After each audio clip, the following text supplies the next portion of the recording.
El testimonio presentado, así como los nombres y situaciones mencionadas en este espacio, son ficticios y utilizados con fines educativos y de divulgación de salud mental. Cualquier similitud con la realidad es mera coincidencia. Estás a punto de entrar En terapia. con Cristina Kennington, un espacio para desmitificar, comprender y promover tu salud mental. Bienvenidos.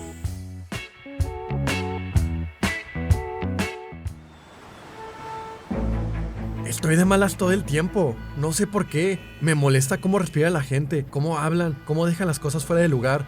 A veces siento que si alguien me pregunta cómo estoy, le voy a contestar horrible. Bienvenidos a En Terapia con Cristina Kennington, un espacio ficticio para escuchar, sentir y pensar lo que a veces nos pasa por dentro, aunque no siempre encontremos las palabras. Hoy abrimos la puerta del consultorio para acercarnos a una historia sobre enojo, pérdida y tristeza detenida. El caso que escucharán es ficticio y fue construido con fines educativos y de divulgación. No corresponde a una persona real, aunque retoma experiencias emocionales comunes en muchos procesos terapéuticos. Este episodio condensa un recorrido de varios meses de trabajo para poder mostrar en una hora algo que en la vida psíquica necesita mucho tiempo, cuidado y acompañamiento. Este programa no sustituye un proceso terapéutico. Si algo de lo que escuchas hoy te hace pensar en tu propia historia, puede ser importante buscar ayuda profesional. A veces, una emoción que parece insoportable se vuelve más habitable cuando encuentra un lugar donde puede ser escuchada. Héctor llegó a la consulta diciendo que ya no se reconocía. Tenía 50 años, una vida laboral estable, una familia que decía amar, pero una sensación constante de estar a punto de explotar. No venía diciendo, estoy triste, venía diciendo, ya no aguanto a nadie.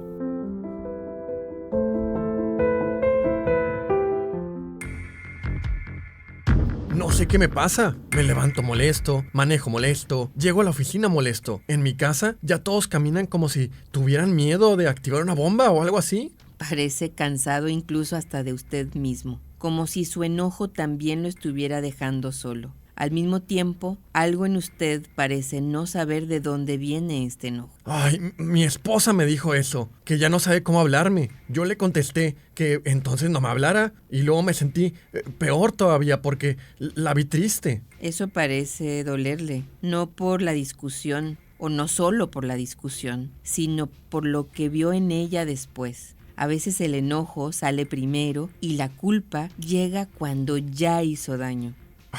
Pues sí, pero no quiero venir aquí a que me digan que soy una mala persona. Ya sé que estoy pesado, que contesto mal. Lo que no sé es cómo parar. No quisiera que nos pusiéramos a juzgar si está bien o mal.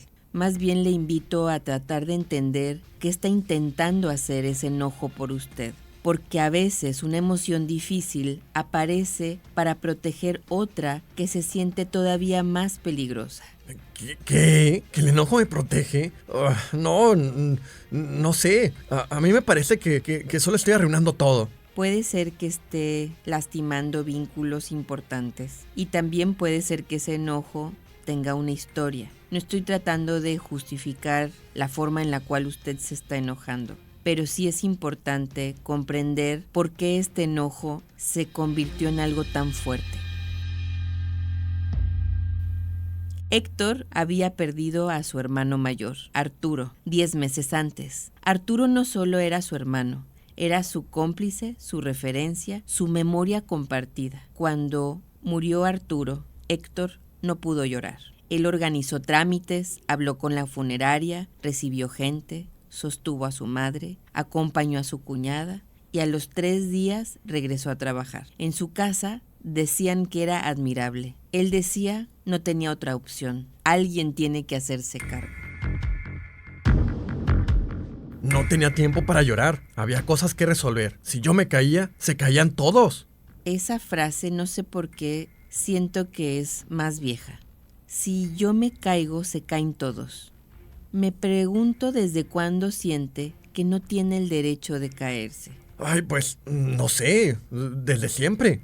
supongo. En mi familia llorar era un lujo que nosotros no nos podíamos dar. Entonces quizá el problema no es solo que murió su hermano, también es que murió alguien muy importante y usted tuvo que vivirlo como si no necesitara nada, como si sentir fuera un lujo que no podía permitirse. Eso me molesta que lo diga así. Siento como si estuviera siendo débil. Está bien, creo que va a ser normal que se moleste muchas veces aquí en terapia conmigo. Y es importante que lo pueda decir, pero también que lo podamos explorar, porque nos va a ayudar a entender las otras molestias. Me parece que esa palabra aparece rápido, débil. Usted interpretó que yo decía o que lo estaba nombrando débil, pero yo no dije esa palabra. Pero parece que se encendió por dentro. Tal vez hablar del dolor lo acerca a un lugar donde antes alguien le hizo sentir que era débil y eso le provocó vergüenza. En terapia me enojo con preguntas porque me acercan a algo que no quiero sentir.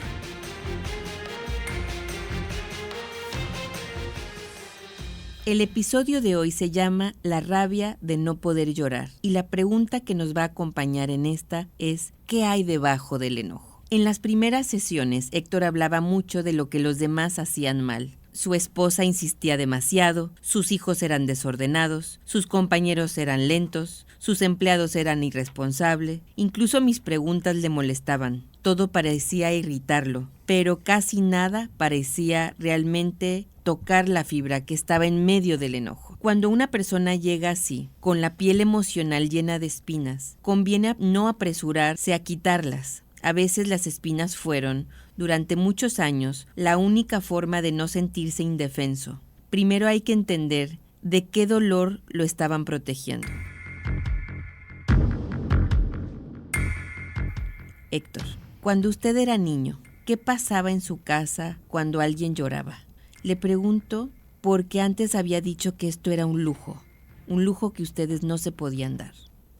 Recuerdo el velorio de mi abuelo. Yo tendría 8 años, tal vez 9. Empecé a llorar y mi papá me apretó el hombro fuerte. Entendí rápidamente que me estaba diciendo que me controlara. Sentí la garganta cerrada, como si me hubieran puesto una piedra ahí. Y aunque la piedra ya estaba ahí y yo me había callado, al llegar mi silencio, mi papá dijo bajito: «Aguántese, mijo. Usted es hombre».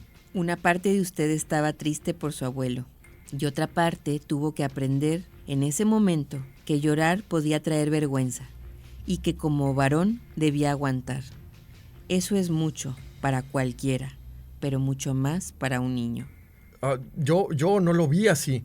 Yo lo vi como que mi papá me estaba enseñando a ser hombre.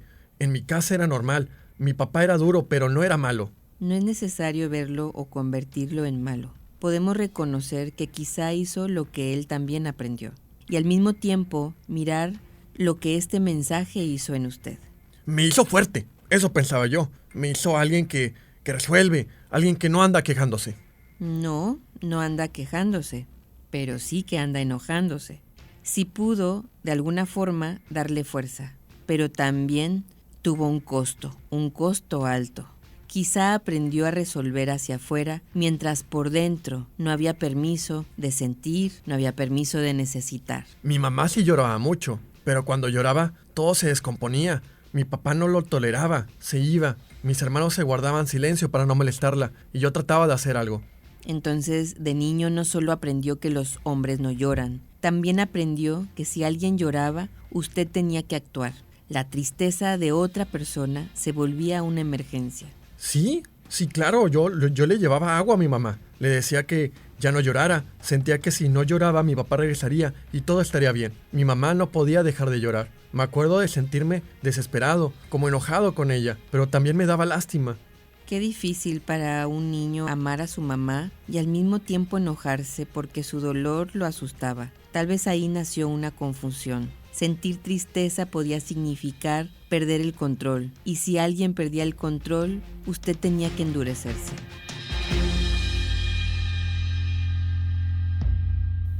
Esto es muy importante. No estamos diciendo que Héctor no amara a su madre, ni que su padre no estuviera teniendo sus propias heridas. Estamos mirando cómo un niño organizó una manera de sobrevivir emocionalmente en una casa donde la tristeza parecía peligrosa. Hay familias en las que el llanto se recibe con ternura. Hay otras en las que se corrige, se minimiza o se castiga con silencio. Hay familias en las que nadie sabe qué hacer con el dolor. Entonces, alguien se vuelve el fuerte de la casa. Yo fui ese, el fuerte. Mi hermano Arturo era más relajado, pero yo era el serio. Ya más grande, si había que hablar con el doctor, con el banco, con quien fuera, iba yo. ¿Y Arturo, qué lugar tenía para usted? Cuando habla de él, su voz cambia un poco. Parece que ahí hubiera algo más suave, aunque usted intente esconderlo. Bueno, cuando estábamos chavos, Arturo me hacía reír. Me decía que yo nací viejo, me invitaba a comer y me quitaba el control de la tele de la mano. Y primero jugábamos a pelearnos por él, pero terminamos cotorreando y ya no viendo la tele. Con él podía jugar, relajarse, aflojar un poco y simplemente conversar. Tal vez no necesitaba ser solamente el fuerte con Arturo. Tal vez él conocía una parte de usted que no muchos veían. Sí, claro, pero no quiero hablar de eso. Me empieza a dar calor en la cara. Podemos ir despacio y quedarnos aquí un momento. No tiene que contar más todavía, pero creo que ese calor puede ser señal de que nos estamos acercando a algo vivo. Me da coraje. No sé por qué, me da coraje que me pregunten por él. Quizá el coraje llega al cerrar la puerta. No porque usted no quiera a su hermano, sino porque quererlo todavía duele mucho. Y doler, que le duela, puede sentirse como una amenaza. En la adolescencia, Héctor consolidó este lugar. No era él el que pedía ayuda, era el que ayudaba. No era el que lloraba, era el que se burlaba del llanto o se salía del cuarto. En secundaria, cuando una novia terminó conmigo, me fui a jugar fútbol. Mis amigos me preguntaban si estaba bien, y yo dije que sí. Esa tarde metí 2 goles, y me peleé con uno del otro equipo. El cuerpo hizo algo que usted no podía hacer. Corrió, pateó, se peleó, porque estaba enojado. Tal vez el movimiento le ayudó a no quedarse quieto con la tristeza. Quedarse quieto es lo peor. Cuando me quedo quieto pienso demasiado, o siento cosas que no me gustan. Entonces estar ocupado no es solo productividad, también puede ser una manera de no escuchar y de no escucharse a sí mismo. Y cuando la vida lo obliga a detenerse, el enojo aparece como ruido.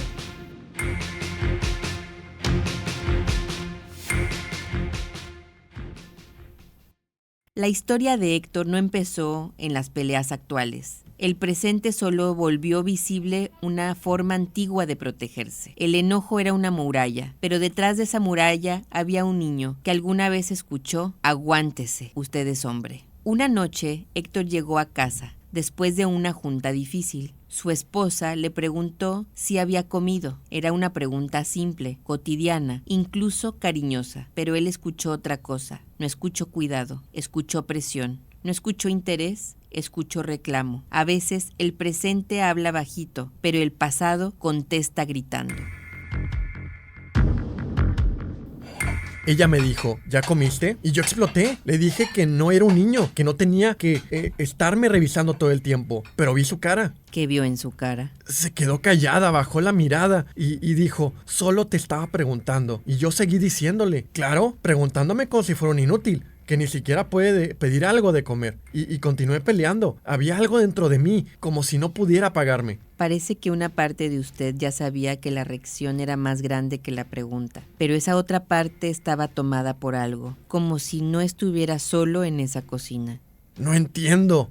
Si estaba en mi cocina, no estaba borracho ni nada. Sí, estaba ahí, pero por dentro quizás se activó una sensación de otro momento, como si cuidar fuera controlar, como si preguntar fuera invadir, como si necesitar fuera quedarse chico. Mi mamá me preguntaba si ya había comido cuando yo llegaba tarde de trabajar, pero si le decía que no, me decía, ay, mi hijo, ya me iba a dormir, pero mira cómo me tienes tarde preparándote de comer. Siempre me llenaba de comida y de culpa.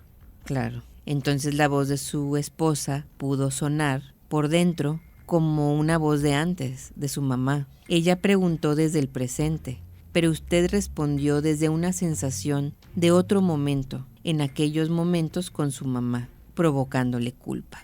Eso me da vergüenza, porque mi mujer no se lo merece. Realmente es muy buena conmigo, pero en el momento no lo puedo ver. La vergüenza puede ser una puerta importante si no la usamos para castigarlo.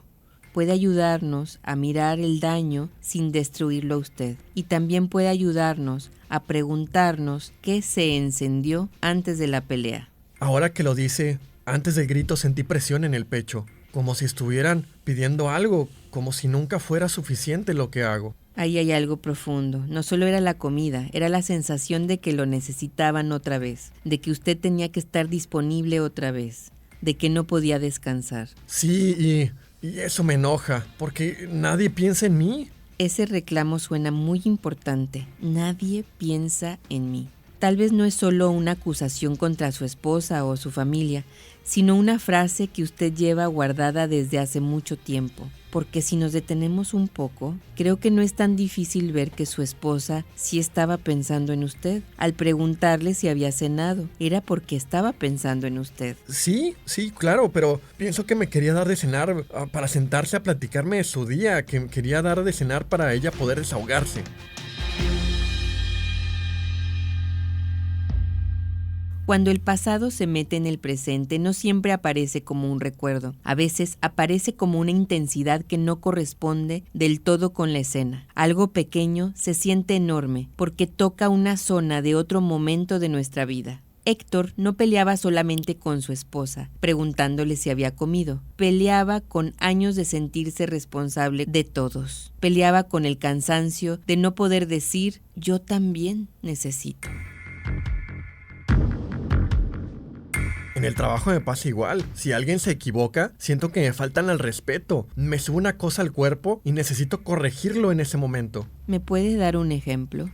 El otro día un muchacho de mi equipo, antes de una junta estaba haciéndose el chistosito. Todos se reían, se divertían con él. Le llamé la atención, pero yo lo exhibí, enfrente de todos. ¿Y qué sintió mientras lo hacían? ¿No qué pensó? ¿Qué emoción había debajo de esa necesidad de exhibirlo? Pues rabia, pero también miedo. Si todos ríen y se divierten, me ven a mí como incompetente, porque no puedo tener orden, porque no estábamos trabajando.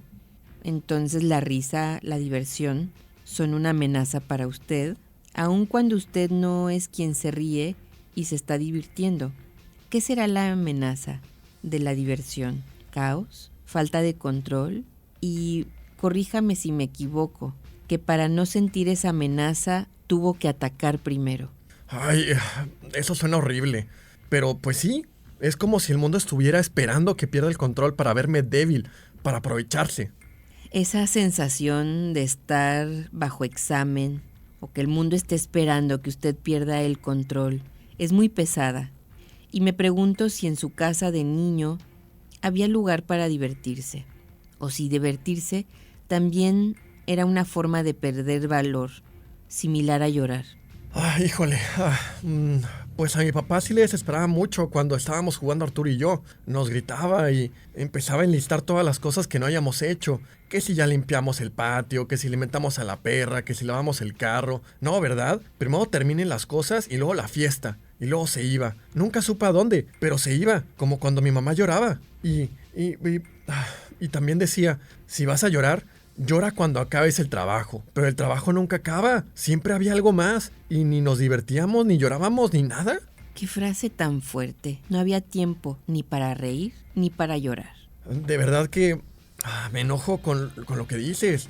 Me acerqué a una habitación cerrada donde guardé todo lo que no podía sentir, ni para bien, ni para mal. Y no quiero abrir esa habitación. No sé qué piensas, pero no es cualquier cosa sentir que si ríes o lloras perdías la presencia de tu papá. Me llama mucho la atención que menciones que cuando alguien lloraba o cuando ustedes estaban divirtiéndose, su papá se enojaba y se iba.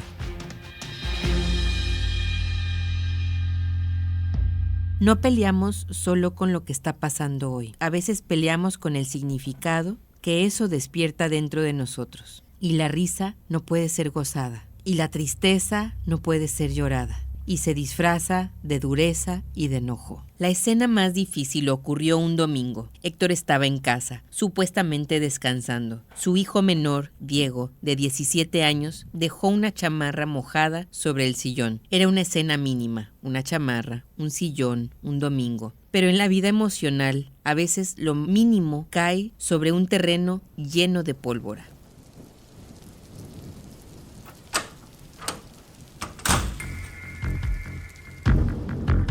Le grité, le dije que era un irresponsable, que no valoraba nada, que yo no era su sirviente. Él me miró con una cara que todavía no se me quita. Era la cara de miedo, pero también de hartazgo. Me dijo, desde que murió mi tío Arturo, todos tenemos que pagar por tu enojo. Eso tocó algo fuerte. Se quedó callado al decirlo.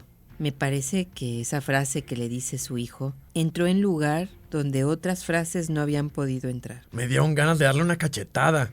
No lo hice, pero me dio miedo haber querido hacerlo. Ese miedo es importante, porque podemos ver una parte de usted que pudo detenerse, pero también una parte que se asustó al pensar hasta dónde podía llegar su enojo. Diego agarró las llaves del carro y dijo que se iba. Mi esposa se metió entre los dos. Yo le grité que nadie me respetaba en esta casa. Y tal vez por dentro decía algo más. Nadie ve mi dolor en esta casa, pero salió como reclamo, no como tristeza. Salió como ataque, no como pedido. No puedo pedir eso. No puedo decir, mírenme, estoy triste. Me escucharía ridículo. Entiendo que se suene ridículo para esa parte de usted que tuvo que hacerse el fuerte, pero quizá no es tan ridículo. Quizá estar triste es humano. Y también, si damos un paso para atrás, sí lo están viendo. Diego le dijo, desde que murió mi tío Arturo, tenemos que pagar por tu enojo. Tal vez sí logran ver su dolor. Cuando Diego dijo lo de Arturo, sentí que lo estaba usando contra mí, pero también sentí como si me hubiera visto desnudo. Me dio una vergüenza horrible. Se sintió descubierto, como si su hijo hubiera nombrado algo que usted llevaba meses tratando de esconder. Pues sí. Y lo peor es que tenía razón. Desde que murió Arturo, yo estoy insoportable. Ahí aparece una verdad dolorosa, no para condenarlo, sino para empezar a entender. Su familia no solo estaba viviendo con su enojo, también estaba viviendo con su duelo encerrado bajo llave. Y además, seguramente su familia también está pasando por el duelo de haber perdido al tío Arturo. Ay, esa noche Diego no cenó con nosotros. Mi esposa lloró en el cuarto. Yo me quedé en la sala viendo la tele, pero sin verla realmente. ¿Qué pasaba mientras estaba viendo la televisión? Sentí un hueco. Me decía a mí mismo, no exageres, mañana se arregla. Me serví un whisky y me quedé ahí. El whisky y la televisión parece que buscaban ayudar a no sentir de golpe. Buscaba apagar o distraerse con algo que estaba hirviendo a punto de explotar. Sí, claro, pero ya no se apagó. Me desperté a las 3 de la mañana pensando en Arturo. Pensé que tal vez él sí hubiera sabido qué decirle a Diego. Arturo era bueno con los muchachos, no se tomaba todo como insulto. Realmente parece y suena como que Arturo era una persona muy importante en su vida. No solo extraña a su hermano, también extraña una manera de ser de él que lo complementaba. Con Arturo cerca, tal vez usted no tenía que estar tan armado. Sí, con cualquier cosa. Por ejemplo, la chamarra mojada. Arturo le tiraría carro. Tal vez diría algo como que así era. No sé, así uno si tenía calor o si se le pone la chamarra y uy, qué frescor. Y uno si huele el sillón húmedo con hongos, qué aroma. Usando la ironía, claro, para hacerle saber a mi hijo que algo mojado no debía dejarse en el sillón. Y así, sin decirme, me decía, Héctor, ya, no seas intenso. Y yo ya no me podía enojar porque me daba risa. Parece que Arturo podía tocar su dureza sin humillarlo, podía decirle algo verdadero y aún hacerlo sentir querido. Realmente es una pérdida muy grande. No quiero llorar aquí. Me da pena. Siento que si empiezo, no voy a poder parar. Entiendo, pero quiero compartirle algo importante. En mi opinión, es más valiente que se permita llorar a no hacerlo. Siento que rompo una presa y rompo todo. Como si me fuera a romper. Como si ya no pudiera volver a trabajar, ni manejar, ni hablar. Nunca lo he visto llorar, pero me parece que si algún día lo logra, se sentirá mejor. Ese miedo tiene sentido. Si toda la vida le dijeron que sentir era perder control, pero llorar no necesariamente rompe. A veces lo que rompe es tener que sostenerlo todo sin llorar. Este programa ofrece información general con fines de divulgación y promoción y es un proyecto de CIPRES Sociedad Civil, Psicología Preventiva. No sustituye la consulta, el diagnóstico o el tratamiento psicológico profesional. Si necesita atención inmediata, por favor, contacte a un profesional de la salud o un servicio de emergencia.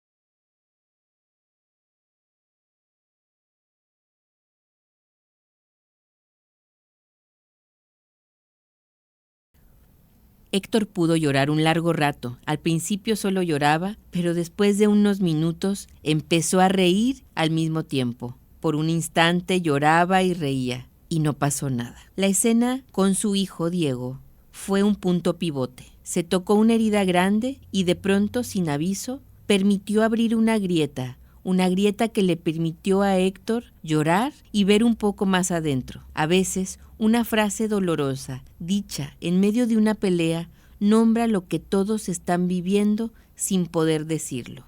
El trabajo terapéutico nunca es inmediato. En el caso de Héctor, no es que salió de esa sesión convertido en alguien sereno que nunca se enojaba. Siguió quejándose, siguió defendiéndose y muchas veces llegó diciendo que hablar de Arturo no le servía de nada. Tampoco comenzó a jugar todo el tiempo, pero algo había cambiado. Ya había comenzado a ver todo lo que su enojo le había impedido vivir o acompañar a su familia. Y también podía entender que debajo de su enojo había algo más. Una parte de él empezaba a sospechar que debajo de la rabia había una tristeza esperándolo. Me choca venir a hablar de lo mismo. Siento que estoy dando vueltas. Arturo murió. Ya pasó. No va a regresar. Sí, es algo muy doloroso. Arturo no va a regresar. Pero quizá una parte de usted todavía no ha podido vivir lo que eso significa. Saber que alguien murió no es lo mismo que poder sentir el dolor de su fallecimiento. ¿Y de qué sirve sentir el dolor? Esa es mi pregunta. ¿De qué sirve sentarse a sufrir?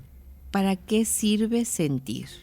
Tanto sentir tristeza, pero también sentir sorpresa de un abrazo o el juego con sus hijos.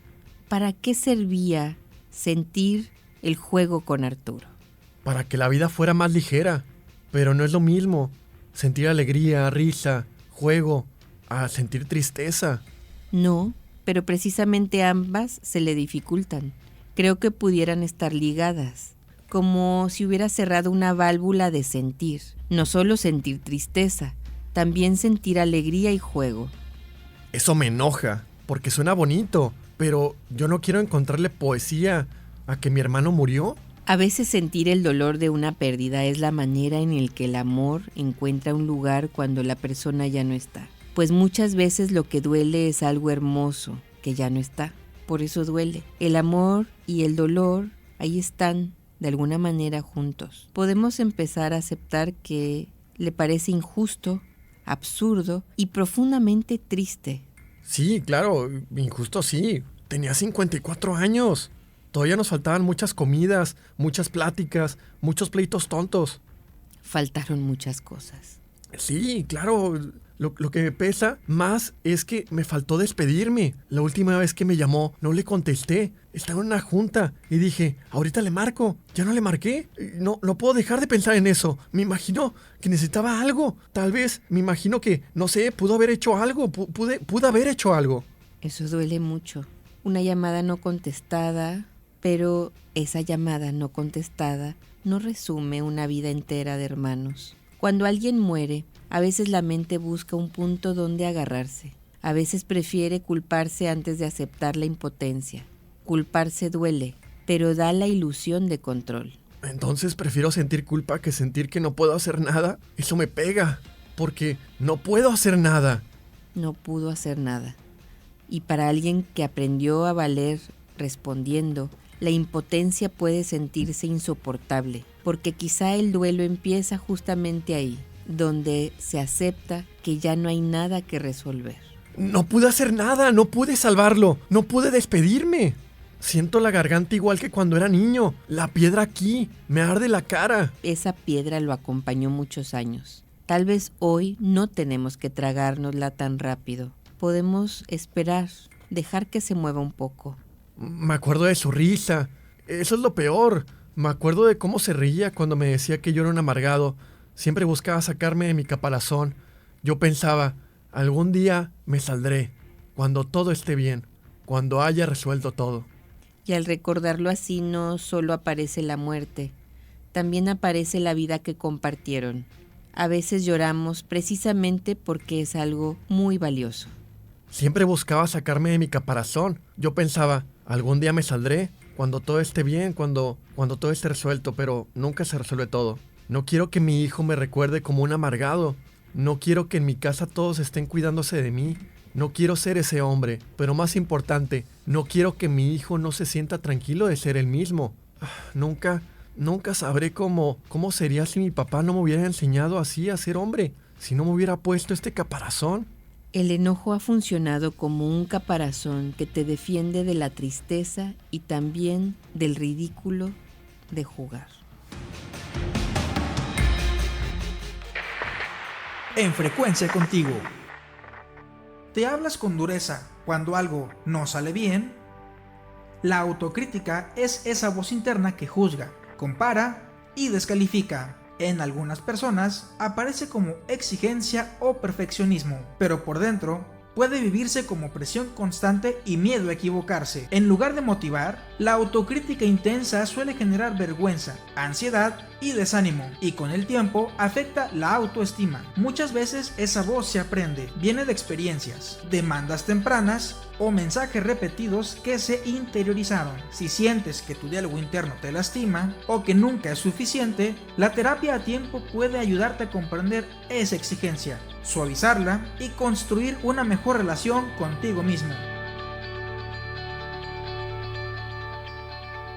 A veces creemos que el duelo solo se ve como llanto, silencio o una tristeza evidente, pero hay duelos que se ven como irritabilidad, impaciencia, cansancio, intolerancia y ganas de controlarlo todo. Cuando una persona no se permite llorar, el dolor no desaparece, puede endurecerse. Puede salir como un enojo contra quienes más cerca están, porque ellos son quienes más fácilmente tocan a la ausencia de la persona perdida. El duelo no llorado suele convertirse en dureza, y esa dureza a veces protege, pero también aísla. Por eso, sentir no te hace débil, te hace humano. Después de esa sesión, Héctor hizo algo pequeño. No fue una gran reconciliación ni una escena perfecta. Fue a la habitación de Diego, tocó la puerta.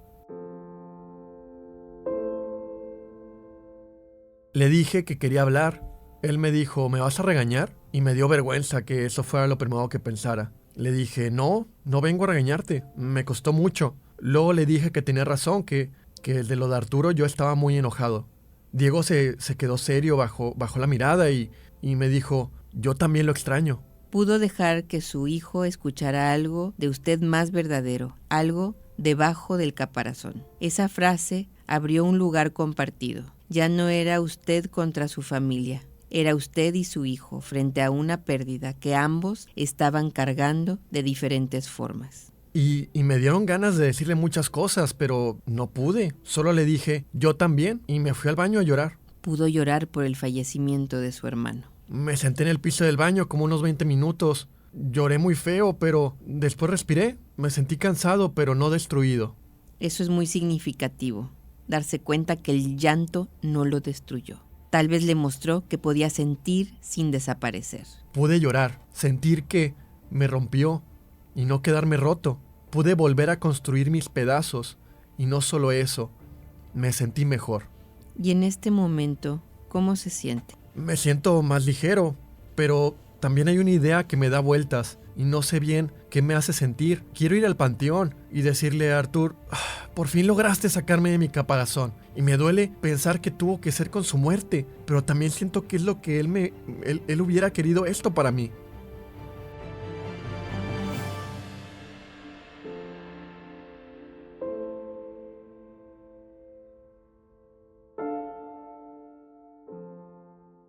Hay momentos en la terapia en los que una pregunta sencilla siente como una amenaza. No porque la pregunta sea agresiva, sino porque se acerca a la persona a una emoción que ha llevado años evitando. Aparece enojo, burla, silencio o ganas de irse. Eso no significa que la persona no quiera sanar. Muchas veces significa que una parte de ella aprendió que sentir era peligroso. Por eso el trabajo terapéutico no es empujar, sino acompañar el ritmo en el que algo pueda empezar a sentirse sin arrasar. En el caso de Héctor, cada vez que se acercaba al dolor por la pérdida de su hermano Arturo, aparecía irritación, pero poco a poco pudo descubrir que el enojo no era el final de la historia. Detrás del enojo había una profunda tristeza. En las semanas siguientes, Héctor empezó a notar algo. Cuando estaba a punto de explotar, a veces podía detenerse unos segundos, no siempre, no de manera perfecta, pero sí lo suficiente para preguntarse qué otra cosa estaba sintiendo.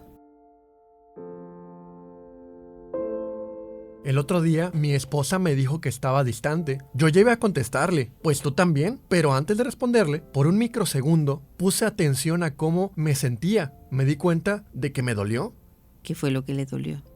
Me dolió que tuviera razón. Si estoy distante, porque si me acerco, siento que me van a preguntar por Arturo y no quiero ponerme mal. Entonces la distancia no es falta de amor. Era miedo a que el amor abriera el dolor y al mismo tiempo esa distancia estaba haciendo sufrir a quien más usted quiere. Le dije a mi esposa, no sé cómo estar triste sin enojarme.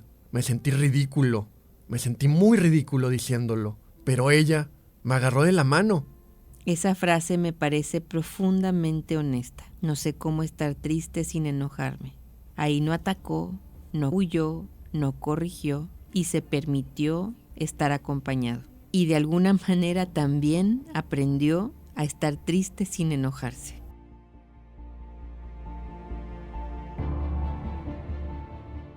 El cambio real muchas veces empieza así, no como una gran transformación, sino como un pequeño cambio, una frase más verdadera que las anteriores, una honestidad un poquito más transparente. No desaparece el dolor, pero aparece una forma menos solitaria de vivir. Este programa no sustituye un proceso terapéutico. Si lo que escuchas te moviliza y necesitas apoyo, busca acompañamiento profesional. Llama al 800-00-mente. 800-00-63683 y encuentra el terapeuta adecuado para ti. Preguntémonos qué parte de esta historia puede resonar en nuestra propia vida, porque todos, de una u otra forma, hemos aprendido maneras de protegernos. Algunas personas se protegen callando, otras se protegen complaciendo, otras se protegen trabajando sin parar, controlándolo todo, pagándolo todo o enojándose antes de que alguien pueda acercarse demasiado. El problema no es haber necesitado protección, el problema es cuando esa protección que alguna vez nos ayudó empieza a robarnos de la posibilidad de vivir de manera auténtica. Protegerse no es lo mismo que vivir. Recuerda que la salud mental es una prioridad. Y cada paso, por pequeño que sea, cuenta. No dejes para mañana el cuidado de tu mente.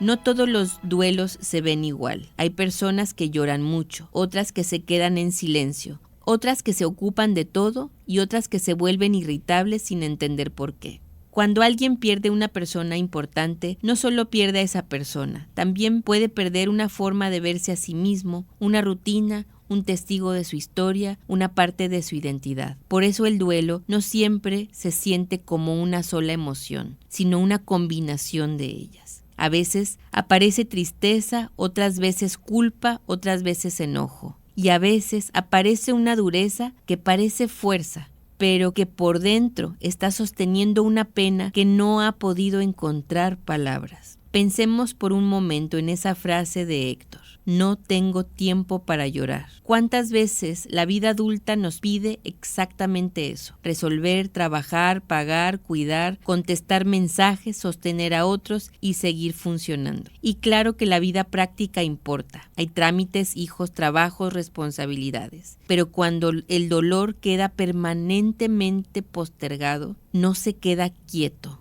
busca otras salidas. Puede salir como impaciencia, intolerancia, la sensación de que todos le molestan. Todos exigen, todos fallan, cuando en realidad algo se está tratando de decir y es: yo también necesito ser cuidado. La pregunta no es ¿por qué eres tan enojón? La pregunta más profunda puede ser: ¿qué tristeza estás protegiendo con ese enojo? Y esa pregunta, si se hace con cuidado, puede abrir un camino. También vale la pena pensar en los mandatos que heredamos. Los hombres no lloran, no seas débil, aguántate, no hagas drama, sigue adelante. A veces esas frases se dicen con intención de fortalecer, pero también pueden dejar a una persona sin permiso de pedir ayuda, y una fortaleza que no permite sentir puede convertirse en una prisión. Preguntémonos entonces sin prisa y sin juicio, ¿con quién te enojas cuando más estás triste? ¿Qué emoción te parece humillantemente sentir? ¿Qué aprendiste de niño sobre llorar, pedir ayuda o necesitar consuelo? Entender tu historia puede cambiar la forma en la cual habitas tu presente. No borra lo que pasó, pero puede ayudarte a no repetirlo de la misma manera con quien más amas.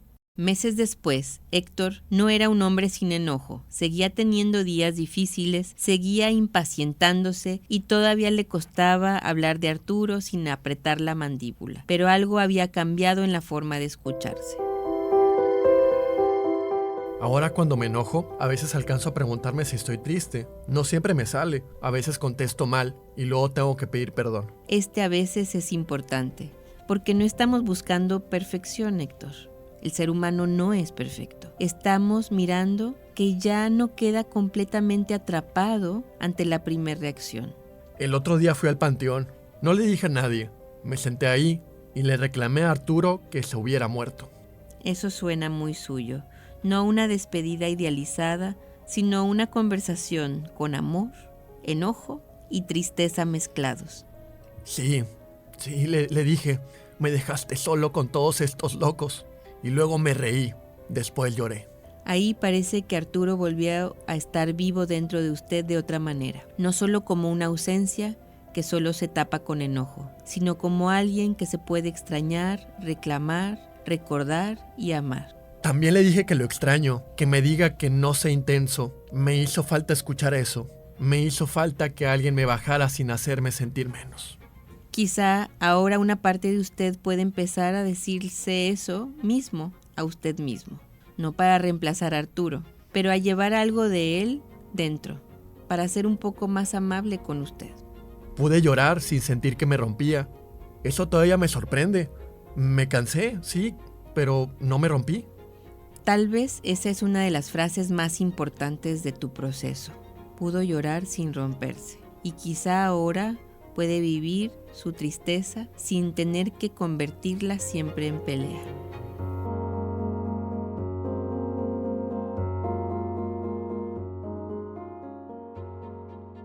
Héctor no dejó de extrañar a su hermano, tampoco dejó de sentir enojo para siempre, pero empezó a reconocer que muchas veces su rabia estaba custodiando una pena. Y cuando la pena pudo ser nombrada, el enojo ya no tuvo que gritar tan fuerte. No desapareció mágicamente, pero dejó de gobernarlo todo. El duelo no llorado suele convertirse en dureza. Sentir no te hace débil, te hace humano. Y la terapia puede ser el lugar en donde por fin pasa lo que se quedó congelado. Si tu enojo te está robando de relaciones, vale la pena explorarlo, no para juzgarte, no para decirte simplemente que te calmes, sino para preguntarte con cuidado qué dolor está intentando sobrevivir debajo de esa rabia. Gracias por acompañarnos en Terapia con Cristina Kennington. Este fue el episodio cuando el enojo es duelo, la rabia de no poder llorar.